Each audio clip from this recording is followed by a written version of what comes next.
Hey everyone, and welcome. Today, we're basically throwing the entire traditional organizing rulebook out the window.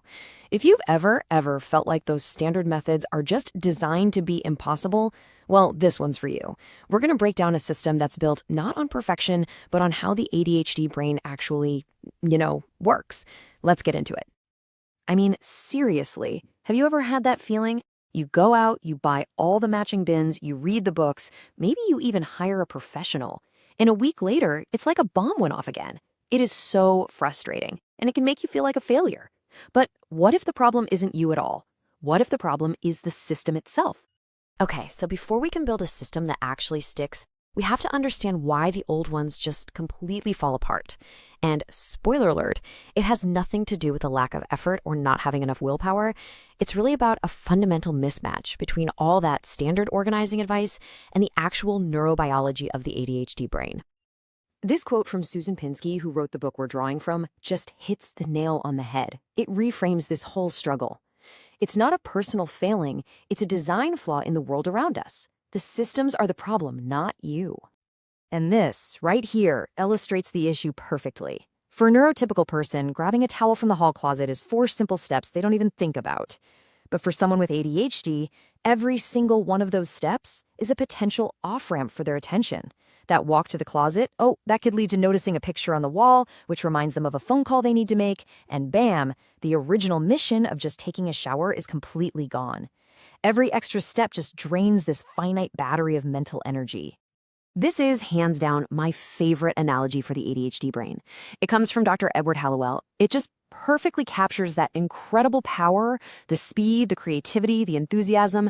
That's the Ferrari engine. But it also acknowledges the real challenges with executive functions, things like stopping, starting, staying on track. Those are the Chevy brakes. A standard organizing system is like trying to make a Ferrari navigate a super tight stop-and-go parking garage. It's just not what it was built for. So if all the old systems are broken, what's the fix? Well, it all starts with a pretty radical shift in your mindset. We're going to throw out that entire complicated rulebook and adopt a new one that has only a single, solitary rule. This is it. This is the whole ballgame. To create a system that you can actually maintain, you have to make every single decision based on one value, and one value only: just ruthless efficiency. Not what looks beautiful, not what's the most frugal, and definitely not being prepared for a zombie apocalypse. Just pure, unadulterated, what is the absolute fastest and easiest way I can do this? Let's bust our first myth, shall we? Your home does not need to look like it's on the cover of a magazine. In fact, trying to achieve that is often the enemy of a system that actually works. Think about socks. A traditional system has you mating them, rolling them, putting each pair in a perfect little cubby. You know what an ADHD-friendly system is? You buy a dozen pairs of the exact same sock, and you just dump them all in a drawer. It looks messy, but who cares? It takes 0 seconds to put them away, and you always have a match. Now that is a beautiful system. Okay, next up, this idea that you have to save every single penny. Look, for the ADHD brain, things like your time, your focus, your energy, those are way more valuable and way more scarce than money. So if you can swing it, spending money on services, a cleaner, a laundry service, an organizer to help you get rid of stuff, that isn't an extravagance. It's a strategic investment in your most precious assets. You're literally buying back your focus. Oh, this is a big one. That whole just in case and bulk buying mindset, it just leads to homes that are overflowing with stuff you never use. A much more efficient approach is to be resourceful with less. The ADHD brain is often incredibly creative and ingenious. You gotta trust that ingenuity to solve problems when they come up, rather than trying to pre-solve every possible problem by stockpiling a warehouse of supplies. Okay, so with our new efficiency-first mindset locked in, let's look at some practical rules. But you know what? I don't want you to think of them as rules. Think of them more as permissions. Permission to finally do things the easy way. So this right here is the crucial point. If you remember absolutely nothing else, remember this. Most organizing systems focus on making things easy to get out. We're flipping that completely on its head. Why? Because putting things away is a finishing task. It happens at the end of an activity when your energy and your focus are at their absolute lowest. You have to make that part of the process as frictionless as humanly possible. All of these rules serve that one goal: make it ridiculously easy to put things away.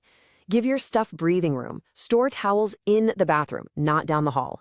Sort your mail directly over the recycling bin, just once. Buy a pair of scissors for every single room you need them in. Every rule is about one thing: eliminating steps and reducing effort. And now, for the most powerful tool in your entire arsenal. The absolute fastest way to make organizing easier is just to have less stuff to organize. I know it sounds simple, but it is such a profound truth. We're talking about radical purging. This is what our source calls the brutal purge. And it's not a one-time event, it's a continuous mindset. Every time you do laundry, you pull out that one shirt you never wear. Every time you clean a cabinet, you toss the gadget you haven't used in a year.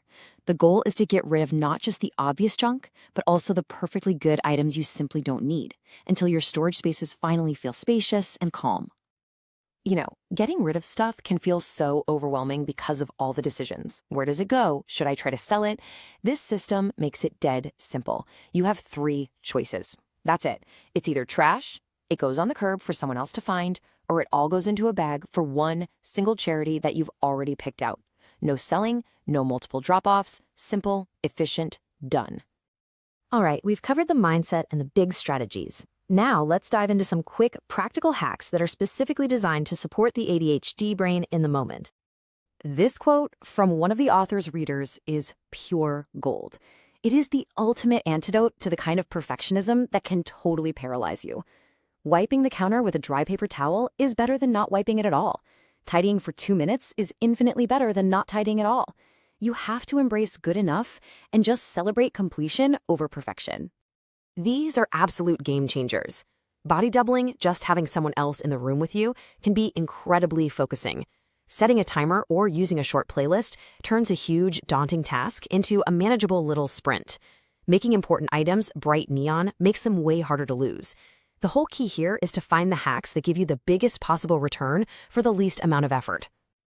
So, what is the result of all this? What's the grand prize for embracing efficiency, purging brutally, and using all these hacks?